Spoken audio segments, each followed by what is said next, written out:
Welcome back to AMC Presents. Today, William Ford speaks with composer Behzad Ranjbaran. This is one conversation you will not want to miss. Ranjbaran reflects on childhood, composition, musical influence, how ideas become compositions, and teaching future composers.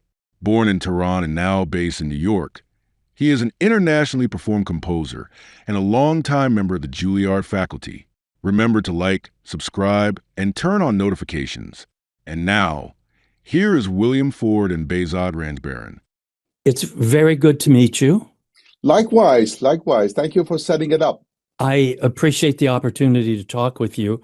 I'm in New York. You were born in Tehran, 1955. Yes. What was it like growing up in Tehran at that time? This was the beginning of a period of close relationship with the West, and particularly with the United States. And in my early years growing up in 1960s, it was the American culture and some European cultures were predominant. But the music conservatory was modeled after the European conservatory setting in late 1930s. So classical music has some kind of a roots in Iran in 20th century. The conservatory was established and the Tehran Symphony was established in 1930s, late 1930s. My older brothers were all listened to classical music. However, we only had one conservatory modeled after European conservatory teaching classical music. It was very small. I joined to the conservatory at age 9, playing the violin, but surrounded by classical music because my older brother was a cellist at the conservatoire. So I heard the music continuously. My older brothers will listen to classical music all the time. So that was the primary exposure. Obviously, living in Iran, I was continuously impressed by the traditional music, listening to the radio or recordings. I was exposed to both. So you also, of course, grew up listening to traditional Persian music. This was granted, like speaking Farsi or hearing Persian poetry. It was everywhere. I was not even aware that I'm hearing it. It was granted. That is like a mother tongue language. So it's ingrained in you, and that's all you hear. But the classical music was parallel to the Persian traditional music. Very early on, I was interested in Persian classical music, but it was not taught at the music conservatory. It was exclusively classical training. However, there was another conservatoire modeled after this conservatoire, which strictly taught Persian classical music. Although some of the students learned classical music as part of the curriculum, but it was primarily focused on teaching methodically the Persian classical music. And it was nearby, and often I visited. We had mutual friends. And in my teenage years, I began to learn Persian instrument called tar. It's it's like a guitar. Started to learn about Persian classical music. But my primary education was in classical music. You played the violin. Yes, I did. When did you start that? I started to focus seriously when I joined the conservatory at age 9. In the morning, you had academics, and in the afternoon, it was music. So you would receive lessons twice a week, e-training twice a week, and often at age 18, you graduate and you get a job. Were your parents interested in music? They were not. Music, classical music was a novelty at that time in 1960s in Iran. The model for a successful musician was not really established because, in the West, you have models. For example, you have Franz Liszt or you have Horowitz or you have Jascha Heifetz is well known. And if you show interest in violin, people say, or the parents will say, oh, Jascha Heifetz had a great career. Maybe my son would be like a Jascha Heifetz as well. That kind of role model in classical music did not exist in Iran. However, radio and TV was instrumental to teach classical music. There were a lot of appreciation sessions and also the broadcast classical music often. So it was everywhere. particularly among the young people, there was an awareness that this is international music. As part of the modernism, to show classical music. And it was a sign of intellectualism that, yes, we are following the worldwide trend, and you have to listen to classical music versus Persian traditional music. So Persian traditional music was considered as like a old-fashioned, and your parents listened to. The new generation, particularly in the city, metropolitan city of Tehran, it was fashionable for youngsters, particularly in universities, to listen to classical music. Again, this was a small minority. It was not widespread.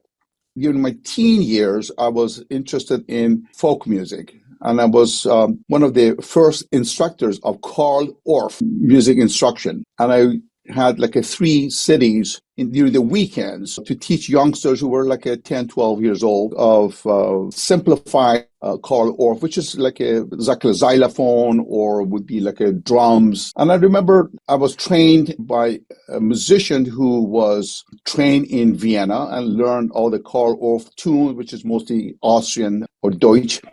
And she put Persian text to the tunes, but these were mostly European melody. The first time that I started to teach on my own, I was surrounded by a few dozens of these boys, no girls, boys, and I started to sing these with all the instruments in front of them, and immediately noticed that I'm not connecting with them. They seemed like someone who was speaking in a different language. These tunes were not relevant to them. It didn't resonate. So after a few minutes, I realized that this is not going to work. And I told them, forget about what I said. I want you for next time to go to not your parents, but your grandparents and learn a folk tune and come back. I'm going to record it. At that time, obviously, a small tape recorder was not available. The smallest one you had to carry with a suitcase, reel to reel. Mm-hmm. So the next time they were so excited, and I had the microphone and the tape recorder, they all sang the folk tunes that their parents, the grandparents taught them. And I recorded them and started to organize and harmonize and arrange these folk tunes, the local folk tunes for them. And they were so excited to learn the music through the tunes that they knew. So that was really showed me that how powerful folk music is. And that experience stayed with me all the way to United States, continue my musical education. And you came to the U.S. because you were so good at conservatory?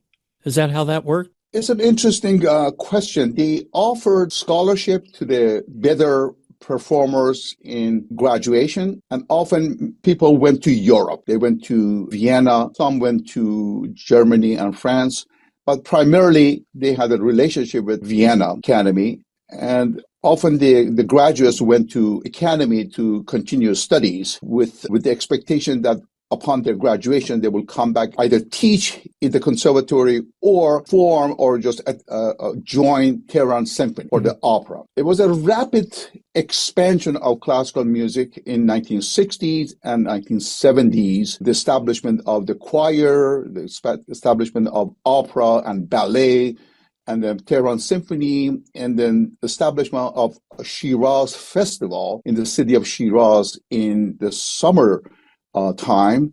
That was an international event, and it was like a modeled. There's some of the summer festivals in Europe, but it was a vanguard of a multidiscipline festival of theater, poetry, painting, and also music. And that was in the Persepolis, the ruins of Persepolis, in August. And international musicians like Yehudi Menuhin or Pierre Boulez or Rubinstein would come and perform in the ruin of Persepolis. It was a big event, and the Empress will attend. She was a strong patron of this festival. She was a major force, and obviously as a student received a scholarship to attend this festival in August. So it was everywhere, particularly in big cities. And when you came to the U.S., did you go to Indiana? I did.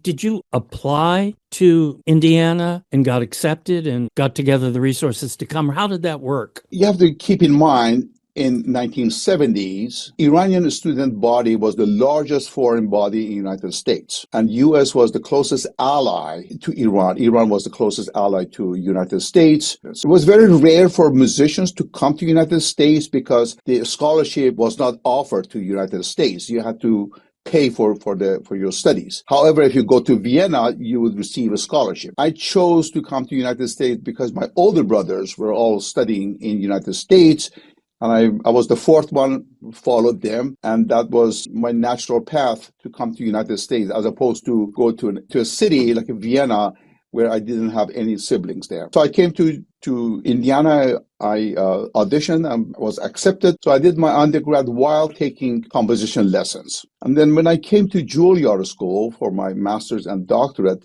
I came as a composer, applied as a composer, and I was accepted. I supported myself by teaching violin and playing in the orchestra in New York City. On the final year of my DMA program, they invited me to join the faculty, so I never left. Do you have a plan that says, by 5 years from now, I'm going to write a violin concerto, and 10 years from now, I'm going to write a viola concerto? Or do you simply respond to what people are asking you to do? Is it planful or is it happenstance? I think both. In the history, obviously, composers like Brahms composed for publication. It was not on commission. So he decided this is time to write a symphony, or this is time to write a string quartet. So he chose the works that he wanted to compose because ultimately would be published and where he would receive a financial benefit from that. Other composers earlier time, they worked on commission, like a Mozart or Beethoven. It was not aimed at the publication yet, but some in the music of Beethoven, we do have that combination of both commission fee as well as the publication. For me, I was very fortunate that my first orchestra piece, while I was in school, received a professional recording, professional performance. Apparently it was successful, and that opened up to more works. So every piece that I wrote, it was large works, orchestral works that were all on commission for specific performers and orchestras. Chamber music, I wrote for people whom I had respect, and I wrote them specifically. But my biggest output is in concerto and orchestral writing, and they were all requested for a particular genre. When you're faced with the blank page, do you just simply begin to write, or do you have in mind where you're going to go? You know, it's fascinating how ideas come. The best ideas come out of nowhere, meaning you don't know why suddenly that idea comes to you. It just comes. But one has to be prepared to take advantage of that because it's fleeting. It comes momentarily, and at that moment it's very powerful and very clear in your mind that that's the way it should sound. But by experience, I realized that as powerful as it was, it's very fleeting, meaning the next day you may not remember the impact of that. So it became a habit to immediately sketch it. And we know that is common in the habit of composers like Beethoven, who always carried a sketchbook. Not that he didn't have a good memory, but he wanted to document what it was in its entirety. It may not have been the final version of the melody or the theme or the gesture, but that was an initial one. Sometimes the initial one was the finished product, but often it took time to polish and develop it.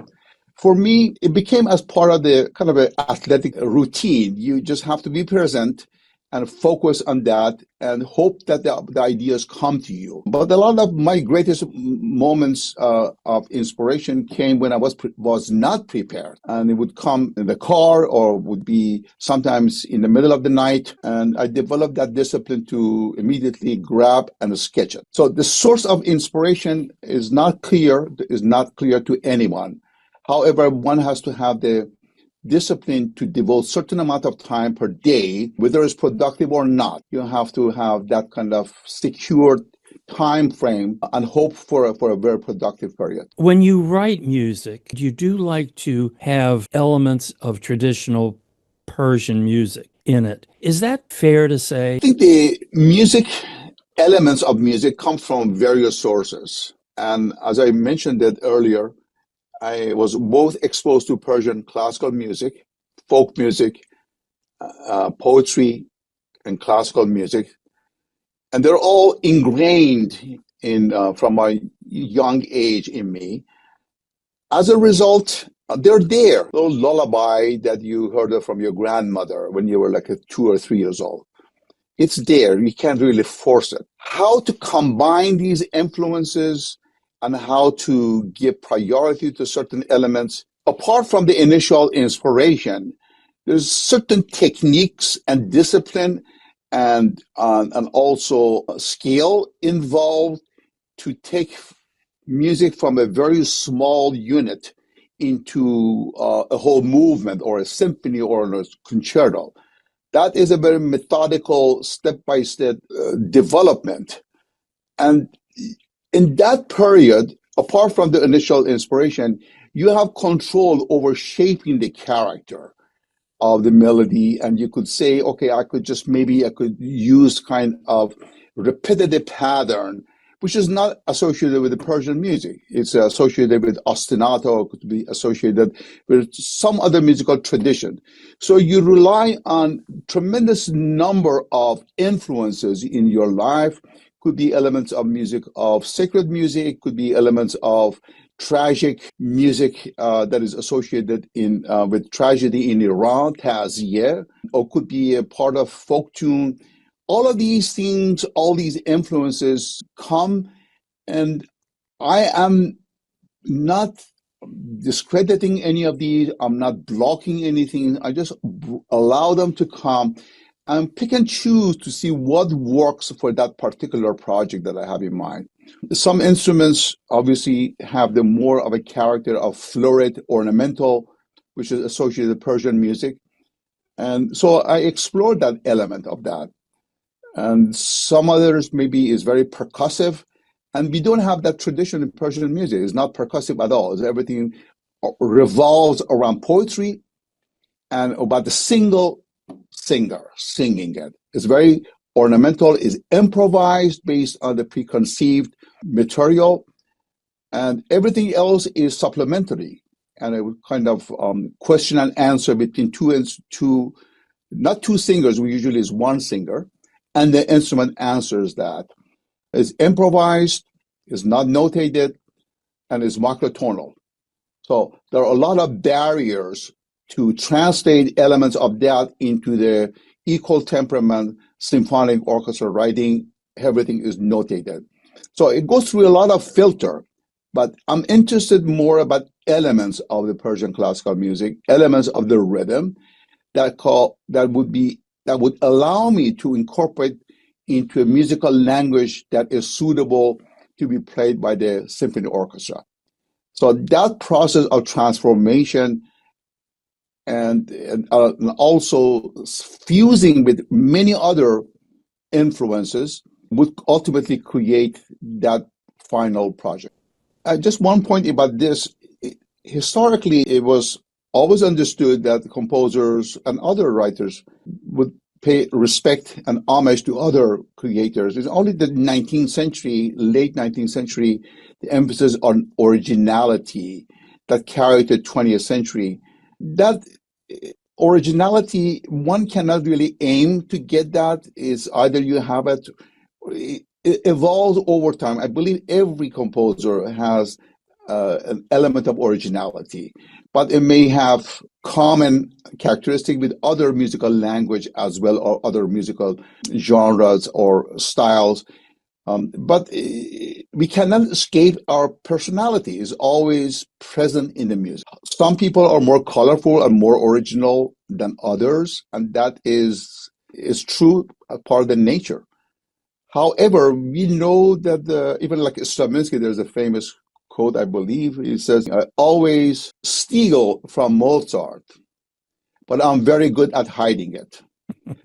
He lived in an age that they were able to discuss all these elements. The earlier centuries, it was not fashionable that a composer would talk about his music, or where they come from. It's not even that important to them. But we know composers always studied other music of the past, music of the present. We know Bach was very interested in the music of Renaissance. He studied the music of the masters and also music of other styles like a French or Italian or the English. And it shows in the music is a synthesis of the regional music and the multi-disciplines of the time. And the eclecticism, the kind of manufactured musical language always existed, but nowadays is highlighted. But Bach's music, like Goldberg Variation, one of the late works, is a synthesis of the French and the Italian. It begins with aria, which is for the keyboard. You start with the aria, and is in the binary form, which is associated with dance. So we have aria and then the dance, we have counterpoint, and we have French influence, the ornaments. If you look at it from dissecting elements of the style, you could see it comes from various sources. And the same thing with Beethoven, the same thing with Mozart.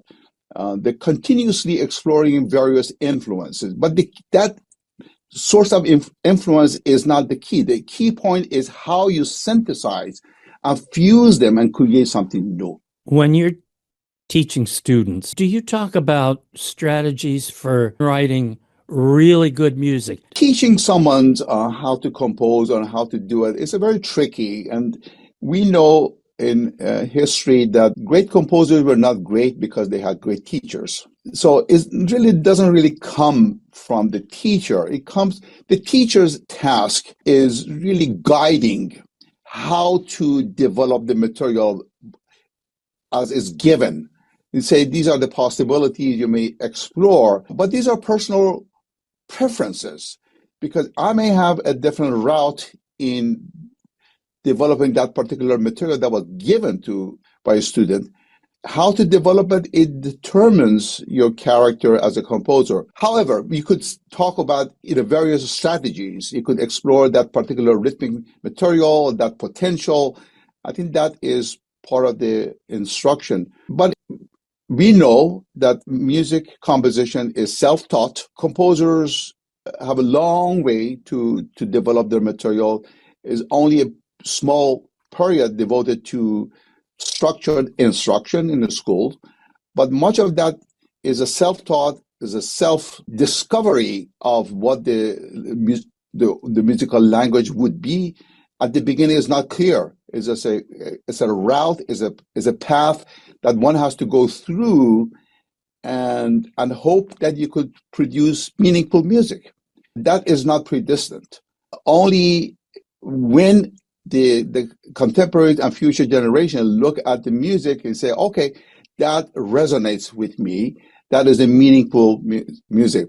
Every composer aims to write something meaningful, but they may not have a staying power.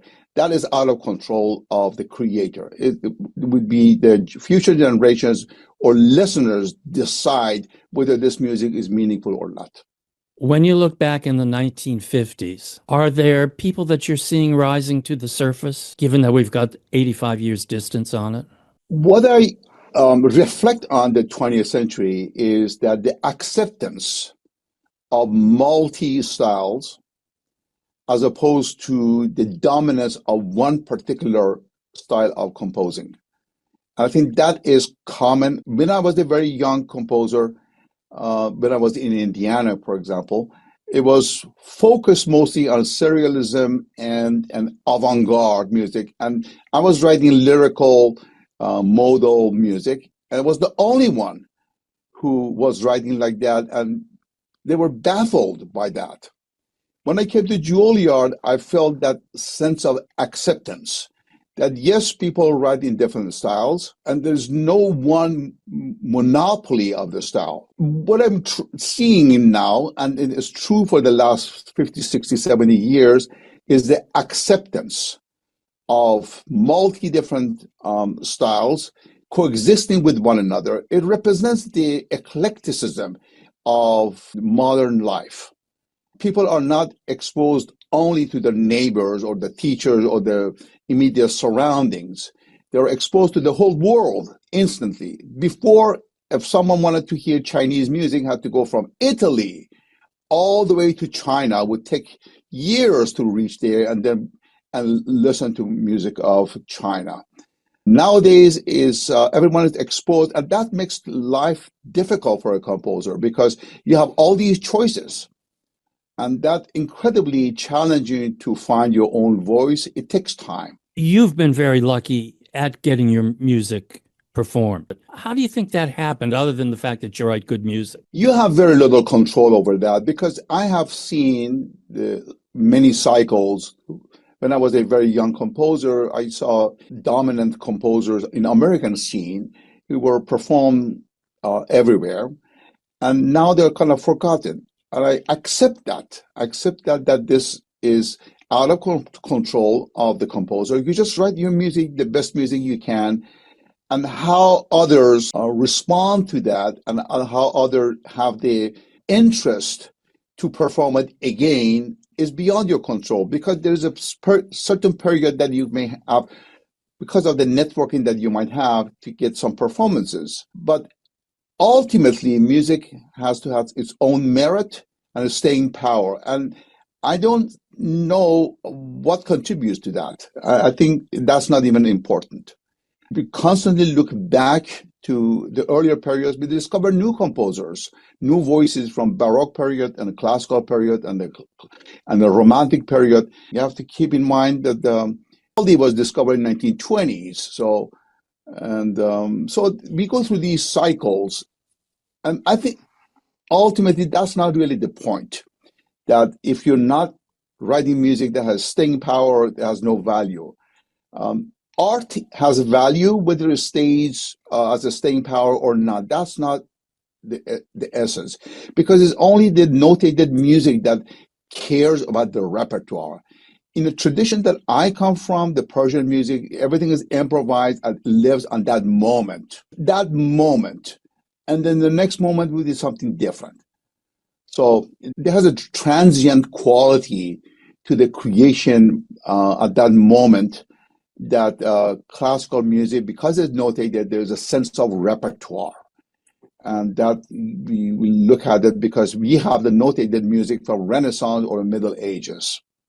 That is unique to Western music. It doesn't exist in other musical traditions, although we have recordings now, and that obviously is a new factor. You touch on many things that other people have talked about also. All right. Thank you. Okay, you Yes, take care now. likewise.